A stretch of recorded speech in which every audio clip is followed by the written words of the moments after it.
The attack came 3 days after the humans arrived at Meridian Outpost, and it came without warning, as Drevok attacks always did, with thousands of chitinous bodies pouring out of the tree line like a living tide of death and destruction.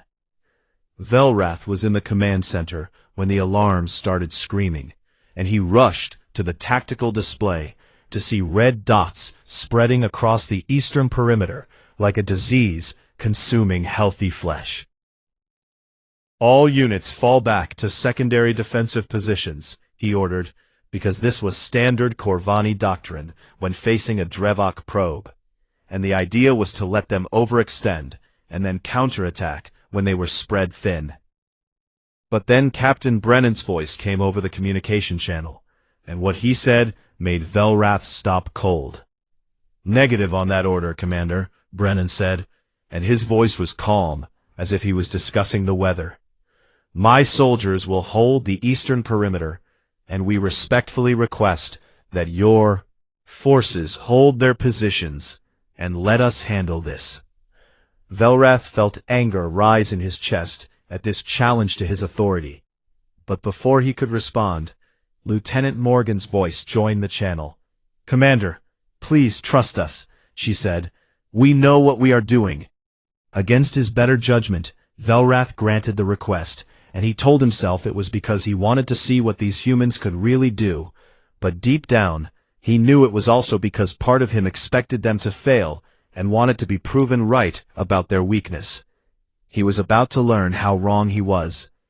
Through the external cameras, Velrath watched the humans take up positions along the eastern wall, and he noticed that they moved differently than his own soldiers, with a fluid coordination that came not from training, but from something deeper, something instinctual. The Drevok wave hit the wall like a hammer striking stone, and the sound of their screeching filled the air. Hundreds of them began to climb toward the human positions, and then the humans opened fire. Velrath had seen many battles in his long life, but he had never seen anything quite like this, because the humans did not simply shoot at the Drevok. They destroyed them with a precision and ferocity that seemed impossible for such small creatures. Corporal Amy Reyes was the first one he noticed, a small woman with dark hair and steady hands, and she stood at her position and fired again and again without flinching, even as the Drevok claws came closer and closer. A Drevok warrior reached the top of the wall and drove its claw through her shoulder, and Velrath expected her to fall, but instead she grabbed the creature by its throat with her free hand and shoved her weapon into its mouth and pulled the trigger. She kept fighting with blood pouring down her arm and a smile on her face that made Velrath's scales rise again. Private Ben Torres was dragging a wounded comrade toward the medical station, with one arm while firing his weapon with the other, and he was shouting something in a language Velrath did not understand. But the tone of his voice was not fear or desperation, it was defiance. But it was Lieutenant Morgan who truly shocked him. A group of Drevok had broken through a weak section of the wall, and were about to overwhelm a squad of human soldiers, and Morgan grabbed her communication device and called in artillery support on her own position. "Danger close," she said, her voice steady and clear. "Fire for effect on my coordinates."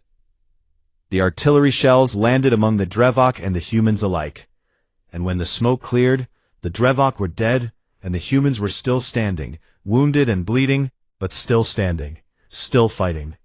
Sergeant Cole appeared in the middle of the carnage like a demon from some ancient nightmare, his face covered in blood that might have been his own, or might have been from Elwyn's. The Drevok he had killed, and he was laughing as he fought, actually laughing, as if this was the most fun he had ever had in his life. The battle lasted for 2 hours, and when it was over, the Drevok retreated into the forest, and Velrath realized he had just witnessed something that had never happened before, in all the centuries of war against the swarm.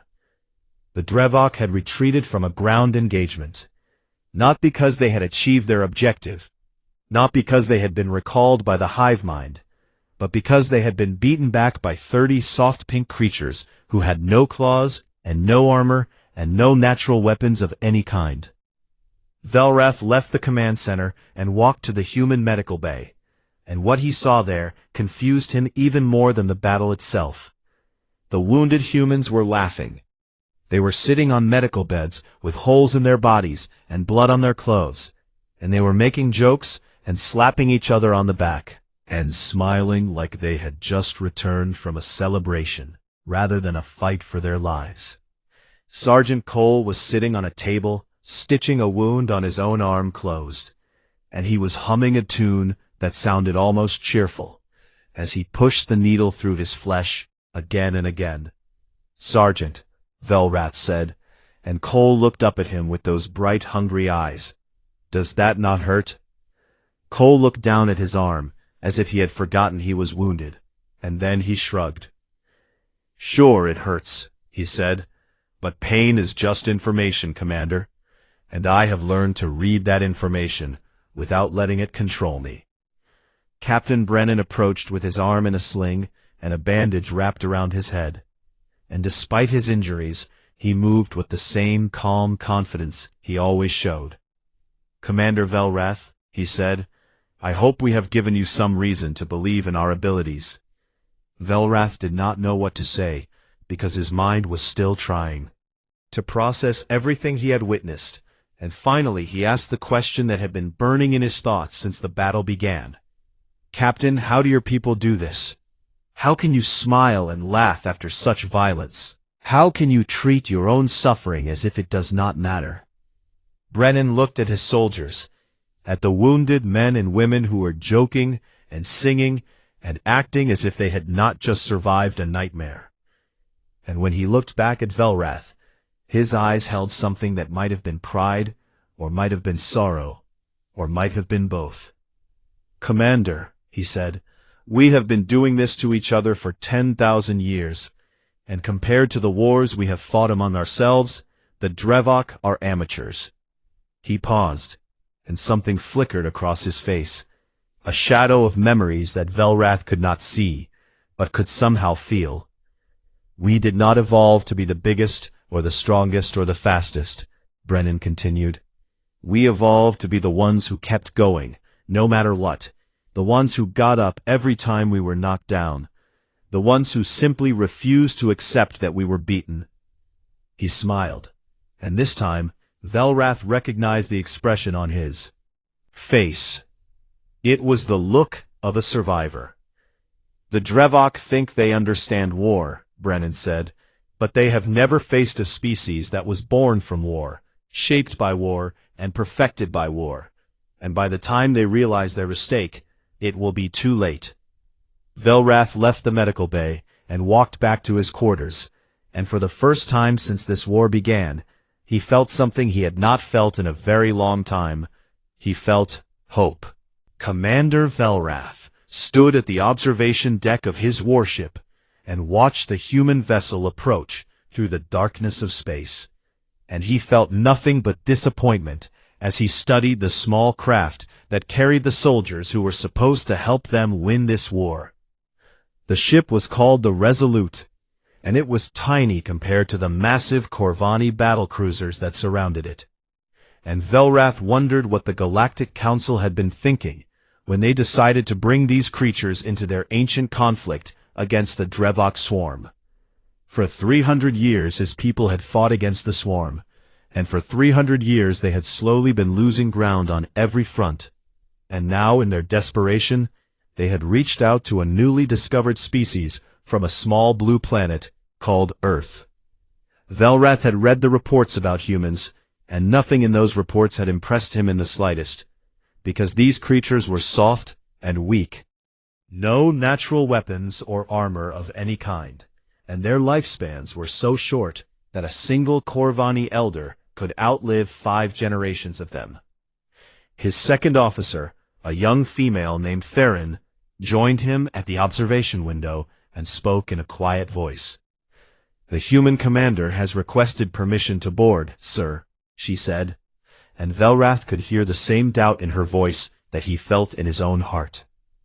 "Grant them permission," Velrath replied, "and prepare the integration briefing room, because apparently we are going to fight alongside these creatures whether we like it or not." An hour later, Velrath entered the briefing room and got his first look at real humans in the flesh. And he had to fight hard to keep the disappointment from showing on his face. There were about 30 of them, standing in neat rows, and they were even smaller than he had expected, with their soft pink skin and their fragile bodies that looked like they would break apart at the first strong wind. Slightest impact, and he noticed that many of them had scars on their faces and hands, which surprised him because he had assumed such weak creatures would not survive injuries severe enough to leave marks. Their leader stepped forward and introduced himself as Captain Jack Brennan, and he was a tall man by human standards, with short brown hair and eyes the color of a winter sky. And beside him stood a woman with red hair pulled back tight against her head, who introduced herself as Lieutenant Katie Morgan. "Commander Velrath," Brennan said in a voice that was calm and steady, "my soldiers and I are honored to fight beside the Corvani, and we want you to know that we will not let you down." Velrath studied the human captain and tried to find some sign of the warrior spirit that the council claimed these creatures possessed, but all he saw was a small, soft being who would probably die in the first minutes of actual combat. "Captain Brennan," Velrath replied, "be honest with you, because I believe honesty is more valuable than false comfort. And the truth is that I do not understand why the Council believes your people can help us against the Drevok." He expected the human to become angry or defensive, but instead Brennan simply smiled, and there was something in that smile that Velrath could not quite identify. "I understand your concerns, Commander," Brennan said, "and I know we do not look like much compared to your warriors, but I promise you that appearances can be deceiving." A scarred human male stepped forward from the ranks, and Velrath noticed that this one had a face that looked like it had been torn apart and put back together multiple times, with white lines crossing his dark skin in a pattern that spoke of violence survived. "Sergeant Danny Cole," the man said, and his voice was rough, like gravel scraping against stone. "I have a question for you, Commander, if you do not mind." "Permission," curious despite himself. "How close do the Drevok like to fight?" Cole asked, and his eyes were bright with something that looked almost like hunger. Velrath considered the question before answering, because it seemed like a strange thing to ask. "The Drevok prefer close combat," he said. "They are a swarm species, and they overwhelm their enemies with numbers and claws and teeth, and they do not stop until everything in front of them is dead." Cole smiled at this answer, and it was not a pleasant smile, and Velrath felt something cold move through his chest when he saw it. "Good," Cole said. "That is very good." Lieutenant Morgan spoke up then, and her voice was soft but carried clearly through the room. "Commander, can you tell us about your previous engagements with the Drevok? Because we want to understand how they think and how they react to different situations." Velrath spent the next hour describing the horrors of fighting the swarm, the endless waves of chitinous bodies and razor-sharp claws, the way they moved without fear because the hive mind did not care how many individual Drevok died as long as the swarm survived, and the psychological toll of facing an enemy that simply never stopped coming no matter how many you killed. The humans listened in silence, and as Velrath spoke, he noticed something strange about their expressions, because they did not show the fear he expected, or the concern that any rational being would feel when hearing about such a terrible enemy. Instead, they showed something else entirely, something that looked almost like anticipation. When he finished speaking, Captain Brennan nodded slowly and turned to his soldiers. "You heard the commander," he said. "The Drevok like to get close and personal, and they think numbers will save them, and they have never faced anything that truly scared them." He paused and looked at each of his soldiers in turn.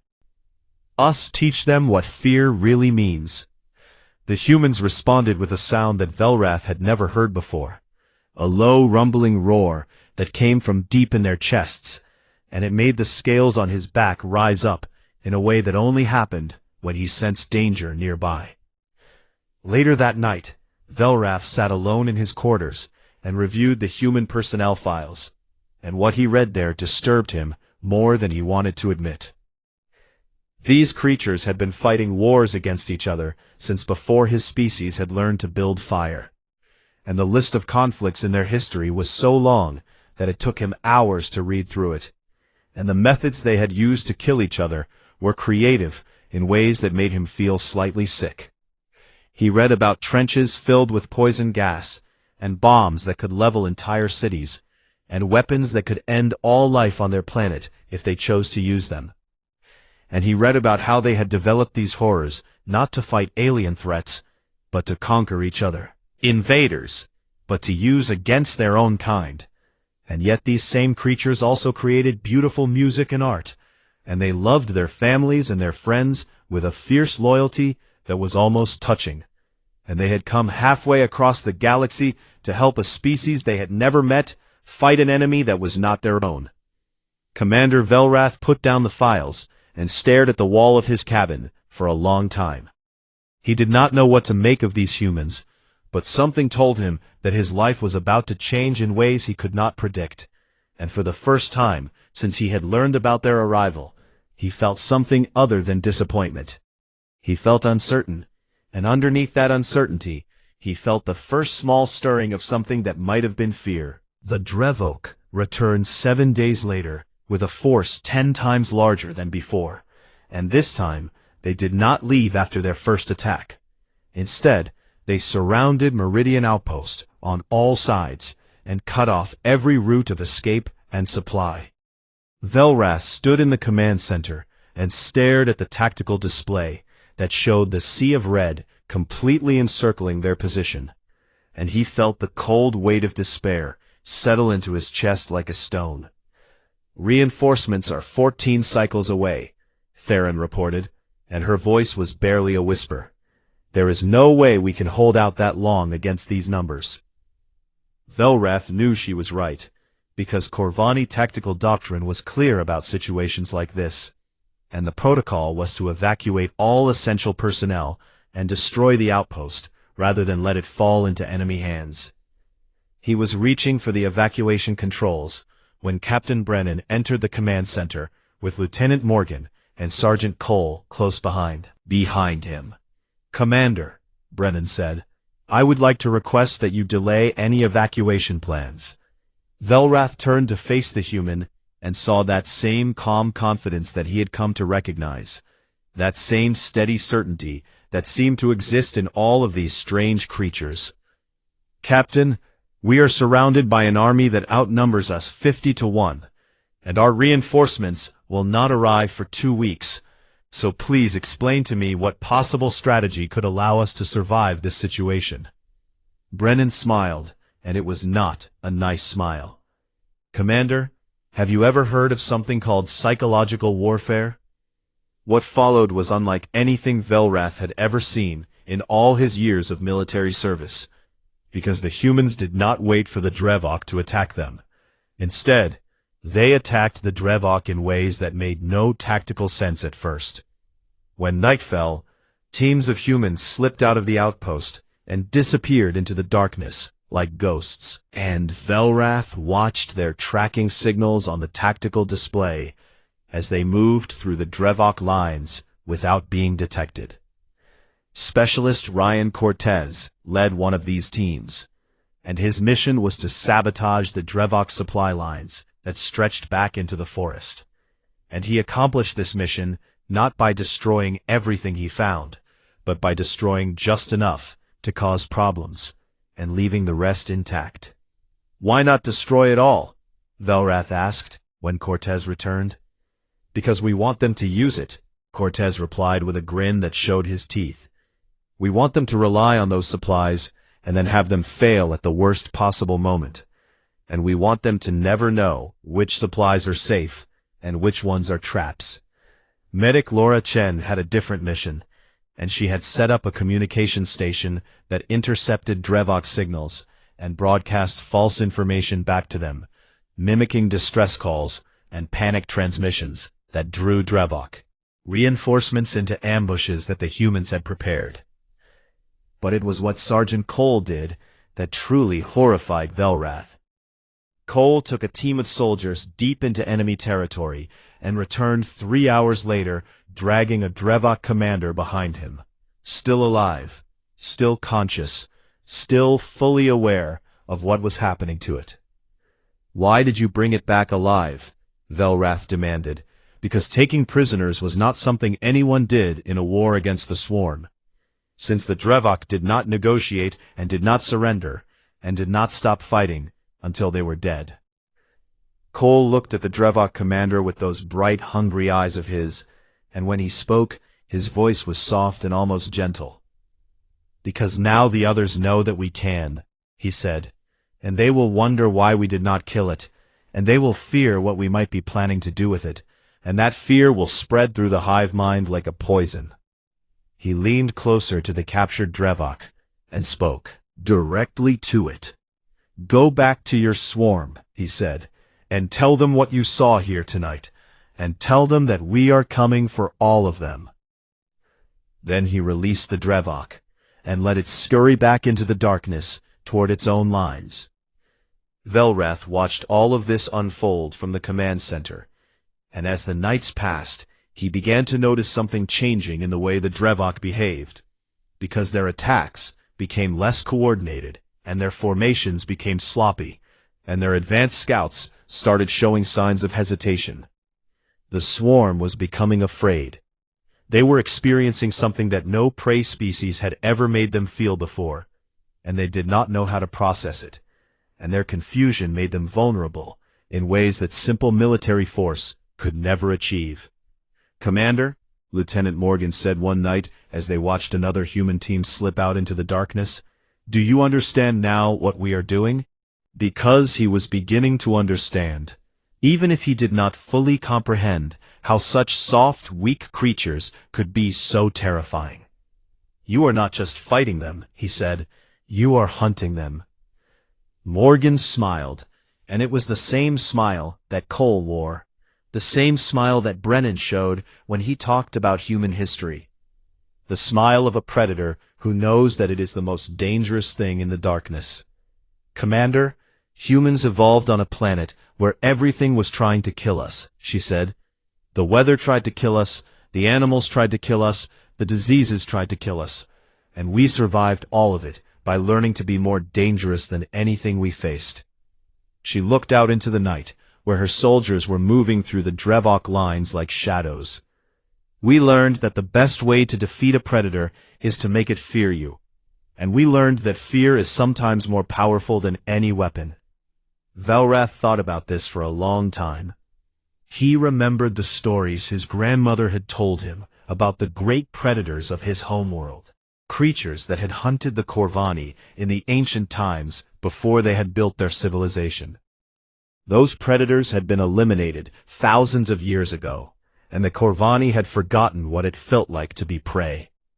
But watching the humans work, watching them move through the darkness and strike without warning, and disappear before the Drevok could respond, Velrath began to remember, and he realized that the Drevok were not facing soldiers. They were facing something far more primal, something that stirred in the deepest parts of his own mind, something that made him want to run, even though he knew the humans were on his side. The humans were apex predators wearing the skin of friendly allies, and the Drevok had made the terrible mistake of threatening their pack. By the end of the first week, the Drevok had lost more warriors to human night raids than they had lost in the initial assault on the outpost, and their lines had begun to contract as they pulled their forces back to protect their commanders and their supply lines. They were still surrounding the outpost, but they were no longer advancing. They were waiting. And in war, Velrath knew, the side that waits is the side that fears. He looked at the humans around him, at these small, fragile creatures who had turned the tide of a hopeless siege through nothing but cleverness and cruelty and an absolute refusal to accept defeat. And he felt something that he had never expected to feel. He felt grateful that they were on his side.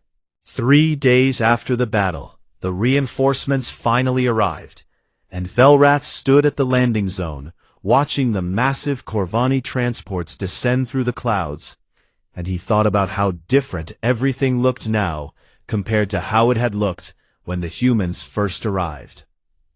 The outpost was scarred and broken, with entire sections of wall missing, and craters dotting the ground where artillery had fallen. But it was still standing, still functioning, still alive, just like the humans who had saved it. Velrath walked through the human camp in the quiet hours of the morning, and observed the soldiers as they went about the business of recovery and mourning and healing. And what he saw there taught him more about humanity than all the battles combined. They were burying their dead. The humans had dug graves in the soft earth behind the outpost, and they had wrapped their fallen comrades in clean white cloth, and now they were lowering them into the denge, ground one by one, while singing songs that made Velrath's chest ache, even though he could not understand the words. He saw Sergeant Cole standing over one of the graves, with his head bowed and his lips moving in silent words, and he saw the other soldiers placing small objects into the earth beside their friends, tokens and trinkets, and personal items that held meaning only to those who understood. Captain Morgan approached him as he watched, and she looked tired in a way that went beyond physical exhaustion, like something inside her had been drained away and would take a long time to refill. "Commander Velrath," she said, "thank you for coming." "Captain Morgan," Velrath replied, and he noticed that she did not flinch at the title that had belonged to Brennan just days ago. "I wanted to pay my respects to your fallen." Morgan nodded and stood beside him as the burial ceremony continued, and they watched in silence as one by one the human soldiers said goodbye to the friends they would never see again. "Can I ask you something?" Velrath said finally. "Of course," Morgan replied. "How do your people do this?" he asked, and it was the same question he had asked before, but this time it meant something different. "How do you go through such terrible experiences and still find the strength to keep going, to keep caring, to keep being human?" Morgan was quiet for a long time, and Velrath watched her face as she searched for the right words. "Commander, do you know the history of my planet?" Velrath nodded, because he had read the files and learned about the wars and the disasters and the countless ways that humans had tried to destroy themselves. "Then you know that we have been through worse than this," Morgan said.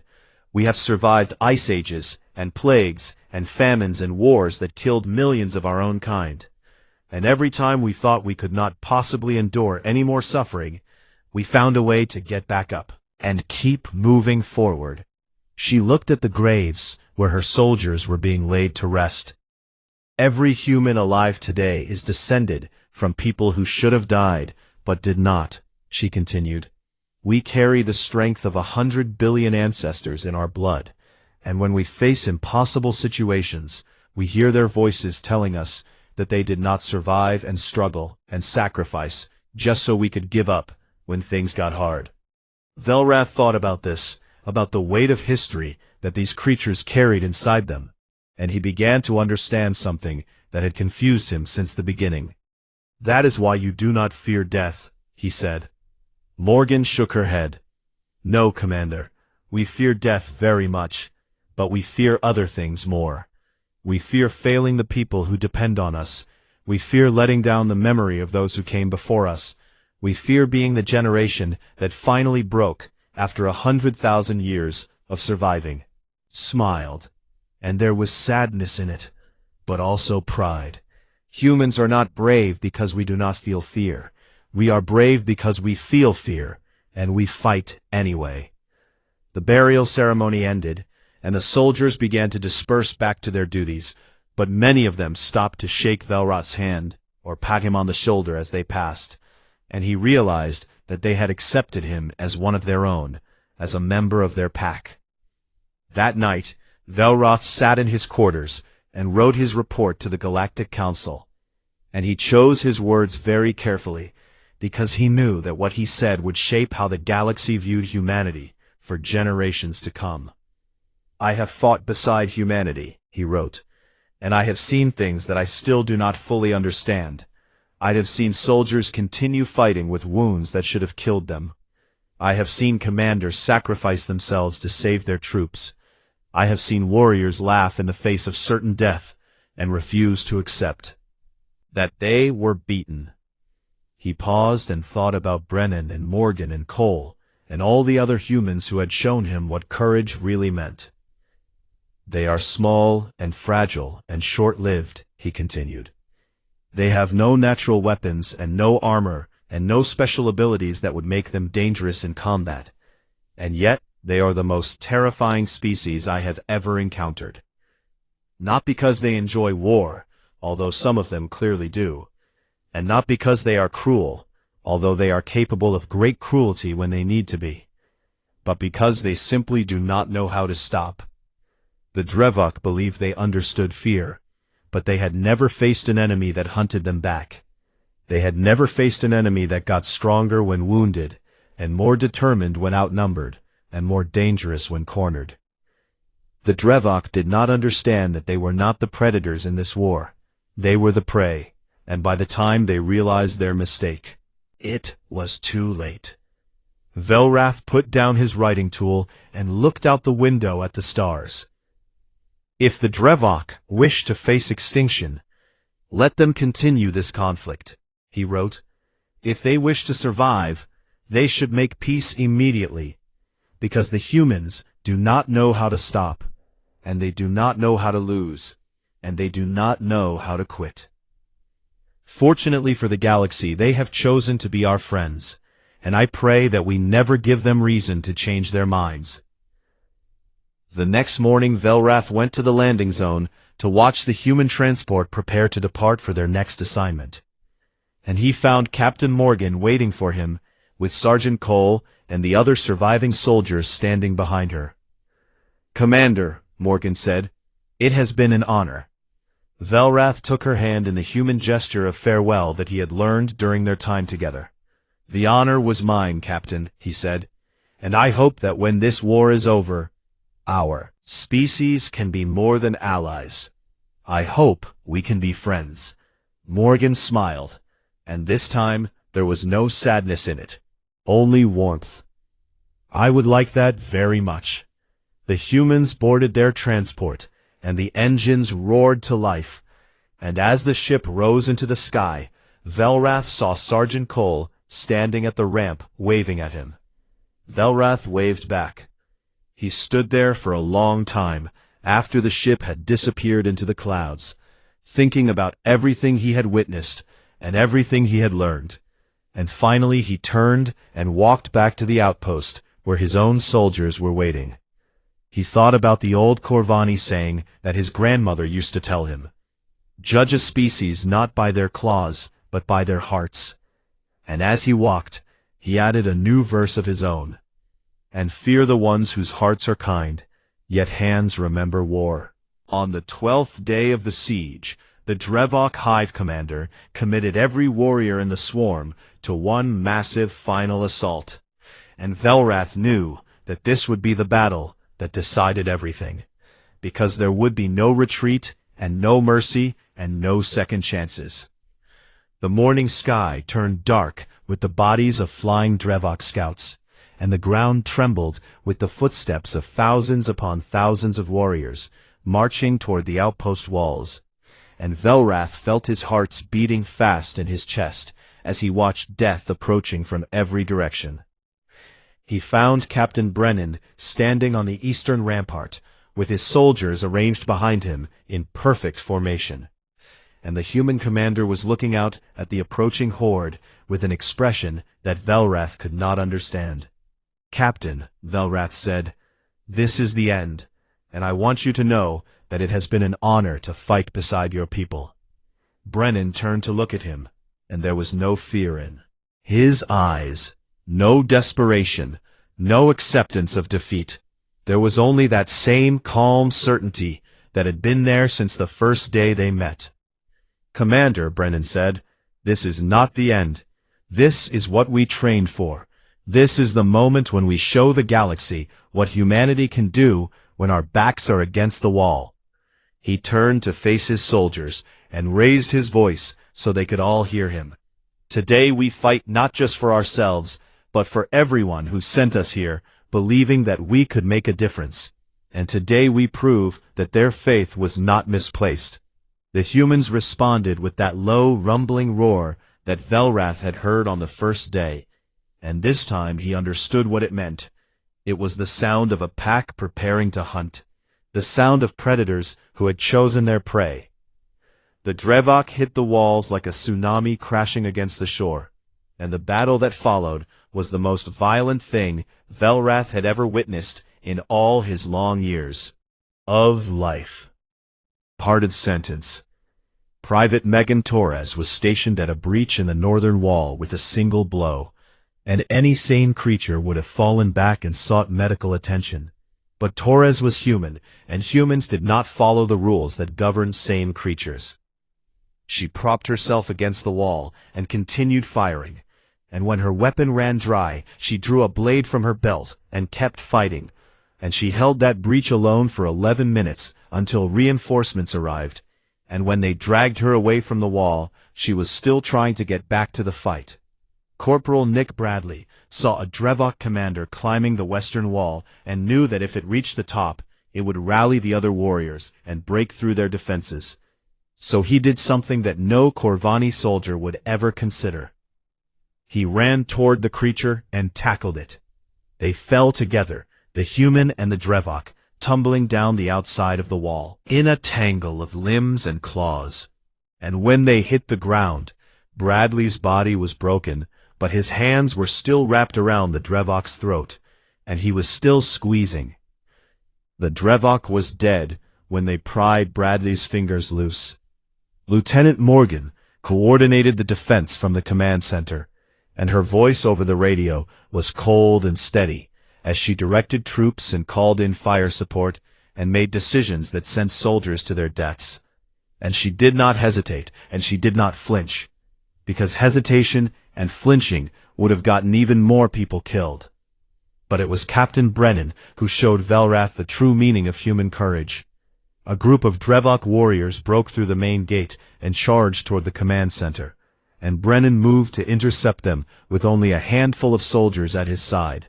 And the fight that followed was brief and brutal, and ended with Brennan standing over a pile of dead Drevok with a wound in his chest that Velrath could see was fatal. "Captain," Velrath shouted, running toward him, "you need medical attention immediately." Brennan looked down at the hole in his chest, and then looked up at Velrath with a smile that was somehow peaceful. "Not yet, Commander," he said. "The battle is not over yet." And he kept fighting. He fought for another 20 minutes, with his life bleeding out of him drop by drop, and he killed 7 more Drevok before his body finally gave out, and he collapsed against the wall of the command center. Lieutenant Morgan was at his side in seconds, and Velrath watched as Brennan grabbed her hand and spoke his final words. "Finish it, Katie," he said. "Show them what we are." Then Captain Jack Brennan died, and Lieutenant Morgan stood up, with tears streaming down her face and fire burning in her eyes, and when she spoke into her radio, her voice was ice. "All units, this is Captain Morgan. We are ending this now. Fix bayonets. And prepare to advance." Velrath did not know what bayonets were, but he watched as the humans attached long blades to the ends of their weapons, and he realized with a shock that they were not going to defend anymore. They were going to attack. The humans poured out of the outpost in a wave of fury and steel, and they crashed into the Drevok lines with a violence that made everything before seem gentle by comparison. And they did not stop when they were wounded, and they did not stop when they were outnumbered, and they simply did not stop. Velrath found himself running with them, his own weapon in his hands, and he did not know why he was doing it, but something in him could not let these impossible creatures fight alone. They fought side by side, Corvani and human. And for a moment, Velrath felt like he understood what it meant to be part of a pack, to fight not because you expected to win, but because the beings next to you were worth fighting for. Drevok line broke. It did not bend or retreat or reposition. It simply shattered like glass struck by a hammer. And the warriors who had been so confident in their numbers suddenly found themselves running from creatures half their size who refused to show them mercy. The battle ended 2 hours later when the last Drevok fled into the forest, and Velrath stood among the human soldiers and looked at the destruction around them and tried to understand what he had just witnessed. They had won. Against impossible odds, against an enemy that had never known defeat, against everything that logic and reason said should have happened, they had won. Captain Morgan stood over Brennan's body with the other soldiers gathered around her, and they were singing something soft and sad that Velrath did not understand, but somehow felt in his chest anyway. Sergeant Cole approached him, with blood covering most of his body, and a wound on his head that should have killed him hours ago. "Commander," Cole said, "thank you for fighting with us." Velrath looked at this impossible creature, this soft, fragile being who had just helped to feed an army, and he did not know what to say. Why, he finally asked, why did Captain Brennan keep fighting when he knew he was dying? Why did any of you keep fighting when surrender would have been so much easier? Cole thought about this for a moment, and when he answered, his voice was quiet. "Because that is what humans do, Commander. We do not know how to quit. We do not know how to give up. We only know how to keep going until we win, or until we die trying." He smiled, and for once, it was not a predator's smile. It was something softer, something almost gentle.